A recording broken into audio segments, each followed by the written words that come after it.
I would say that nostalgia is overrated, but that statement is sort of at odds with how most of us live our lives and engage with the culture around us. Remembering how things were when we were young is a pastime that we all partake in. If we were fortunate enough to have a fairly decent childhood, oftentimes those memories are warm and comforting. But if there's a lot of darkness back there, we either try not to think about it or we color it in certain ways to make it more palatable. Omori is a game that's got me thinking about nostalgia, both my own personal nostalgia and just kind of nostalgia in general. It looks like a cute and quirky play on the Earthbound formula, and it is. It was sort of pitched to me as a dark and scary horror game, but really I think it's about nostalgia. I think it's about the things that we do as children that stay with us for our entire lives. It's a powerful game. It's also sort of a difficult one. Not really in terms of the gameplay, although it is pleasantly challenging. I'm talking more about the subject matter, which might be a problem for some people. Omori was one of the most powerful games that I've experienced maybe ever. So why don't we talk about it? Omori is a game that uses nostalgia to hook us. Its Earthbound aesthetic is catnip to 90s JRPG fans like me, from the simple, solid color graphics to the really out there music to the surprisingly fun battle system. It's an indie title that feels just like a super polished 90s AAA release, and from a nostalgia perspective, it doesn't get much better than that.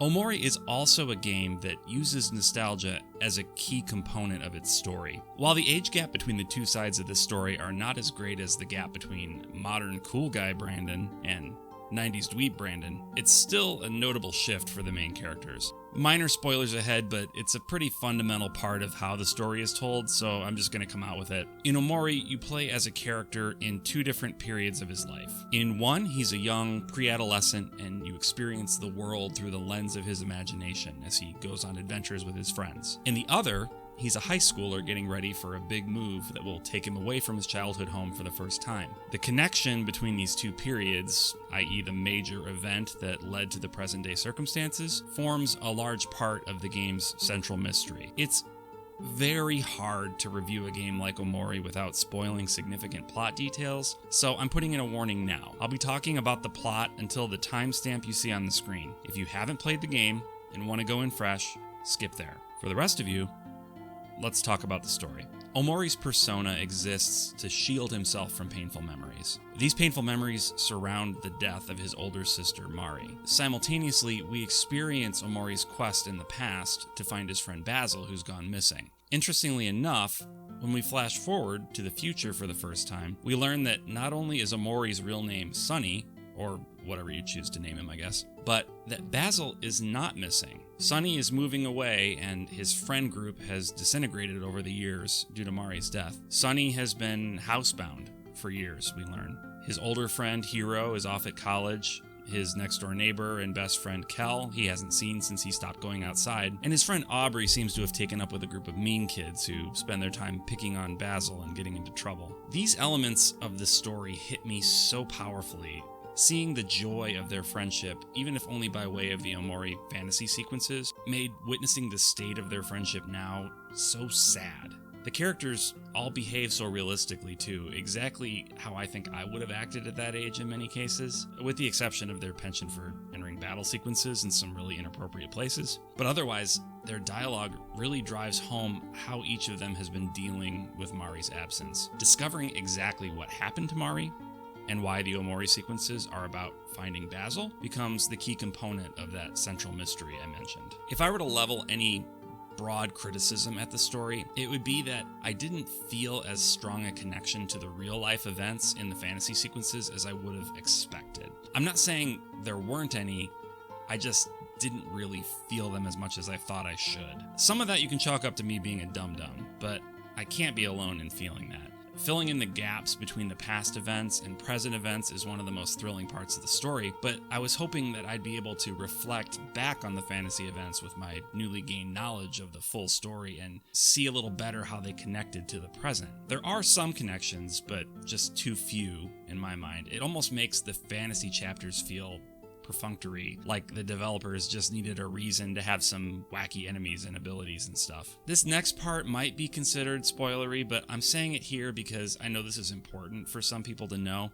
There are some pretty significant triggery things in Omori, most notably elements of depression, self-harm, and suicide. I haven't talked about this much online, but I recently lost a close family member to suicide. So those elements of the story resonated particularly strongly for me. They're handled really well, at least as well as those sorts of things can be handled, and nothing really feels cheap or thrown in for shock value. Still, I know that those sorts of things can be upsetting for some people, and I don't want anyone to pick this up on my recommendation and end up in a bad way, so I just wanted to bring it up. On to lighter topics. I mentioned the Earthbound-like graphics, but I wanted to give special mention to the manga-style images and sequences that pop up from time to time. The art style is simple, but it's so emotionally evocative to me, and seeing the characters in full-on portraits at various points just adds a lot of weight to the events of the game. They also further add to the game's scariness, which I don't know if I mentioned yet, but holy crap, this game is scary at some points, like A+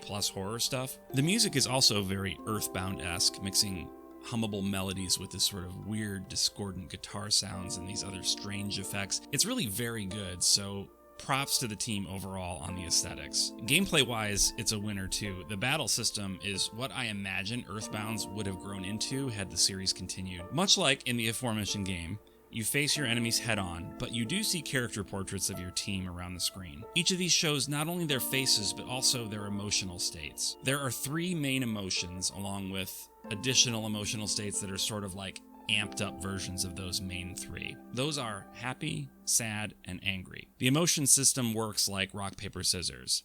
Happy beats angry, angry beats sad, and sad beats happy. So obviously it's not just your characters that have emotional states, but your enemies as well. You can use different items and special skills to change your teams or your enemies' emotional states in order to give yourself an advantage. And obviously the trickier bosses will use that same strategy on you. Besides the emotion system, you can also initiate follow-up attacks depending on your group's power level, and each character's attack does something a bit different than the rest. So deciding how and when to use a follow-up becomes an important tactical consideration too. It has a pleasingly full-feeling battle system for such a relatively short game. It took me about 15 hours to finish, and I definitely did not do every available side quest. I unlocked around a dozen or so, and there could be more, but I can't say for sure. They're quirky, and they'll probably be fun for completionists to finish, but I was good mostly following the story. If you can stomach the subject matter, Omori is so worth your time. It's an intelligent, nostalgic masterpiece of a game, one that honestly is going to be in strong contention for the best game I've played in 2023. It feels like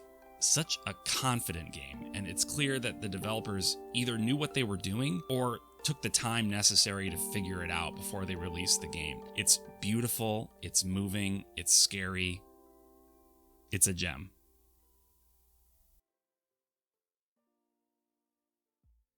But what do you think?